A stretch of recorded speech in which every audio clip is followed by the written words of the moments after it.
Hello everyone, my name is Yamile Quiñones Pérez, and today I would like to talk to you about a novel by Aldous Huxley. The novel I will be discussing is Brave New World, a dystopian novel that was first published in 1932. Although Huxley, Brave New World, presents a dystopian future in which humans are genetically engineered and conditioned to serve the ruling class, sacrifice their freedom and individuality for a stable and content society. The story follows the life of Bernard Mars, an alpha plus who feels out of place in the rigid social hierarchy. He meets a woman named Lenina Crown, and they travel to a savage reservation where they encounter a man named John, who was born naturally and is therefore an outsider in their world. They bring John back to civilization, but he struggles to fit in an ultimate commit society.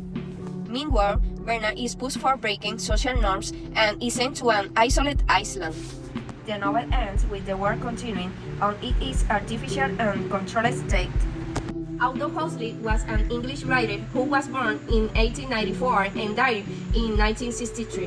He came from a family of writers and intellectuals, including his grandfather Thomas Huxley, a famous biologist. Huxley studied at Oxford University and became a teacher before turning to reading full-time.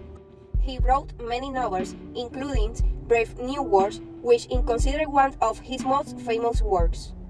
Huxley was also interested in spiritual and philosophical matters and experimented with psychedelic drugs, which influenced some of his later works. He moved to the United States in the 1930s and became a citizen in 1959. Huxley reading often explored the dangers of technology and the importance of individual freedom. He is considered one of the most important readers of the 20th century. The title Brave New World is a reference to a line from William Shakespeare, play The Tempest. In the play, a character named Miranda sees a group of men for the first time and exclaims, "A brave new world that has such people in." Huxley's novel is a dystopian vision of a future world where people are controlled and manipulated by technology and the government. The title is ironic, as the world depicted in the novel is not brave or nude, but rather a bleak and oppressive society where individuality and creativity are suppressed in the name of stability and efficiency. The title also hints at the idea that the world in the novel is a product of human society, own making, and that it is not something that has been imposed of them by outside forces. I am going to present three symbols that are important in this story. The absence of parents. Children in the society are not raised by their biological parents, which represents the lack of family values and the role of the state as a replacement for traditional family structures. Soma, a drug that is used to keep people in a state of contentment and happiness. It represents the dangers of a society that relies on medication to keep its citizens compliant and unquestioning.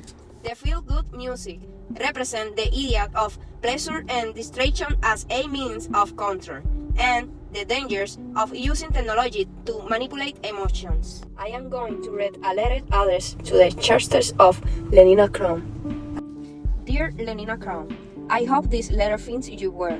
I wanted to express that I have read your story in Brave New World. According to it, you are a young, attractive, happy, and superficial woman who enjoys sensory pleasures and fun. You are well known for your beauty and ability to engage in casual sex with multiple men. At first glance, everything seems perfect.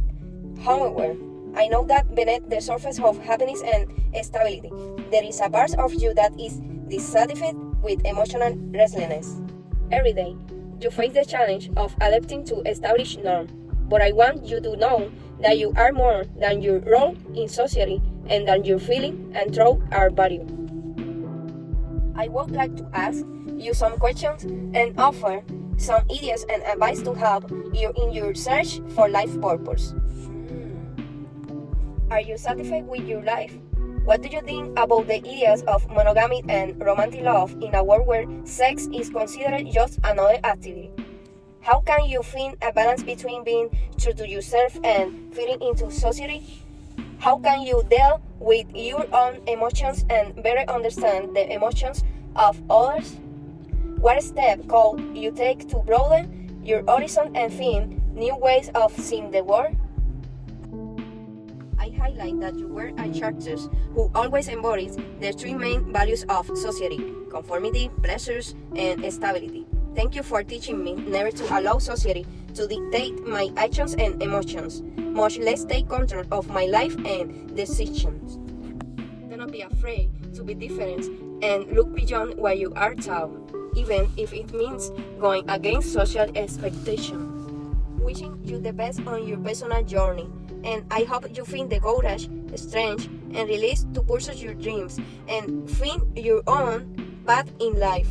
Sincerely, I look forward to your prompt response. With affections and respect, Yamilet. The War State highlight controlled and technologically advanced society creates a sense of artificiality that affects the church's emotions and relationships. The conditioning and programming that citizens undergo from a young age leave them unable to fully experience authentic human emotions and connections. Setting emphasis on pleasures and instant gratification leads to characters who are shallow and lack depth. They are more concerned with superficial things like entertainment, sex, and drugs than with deeper values and relationships. The absence of traditional family and other social structures in the society make it difficult for characters to form meaningful connections with others. They are often left feeling isolated and alone, despite being surrounded by people. The setting emphasis on conformity and stability creates a pressure for characters to fit in and suppress their individuality.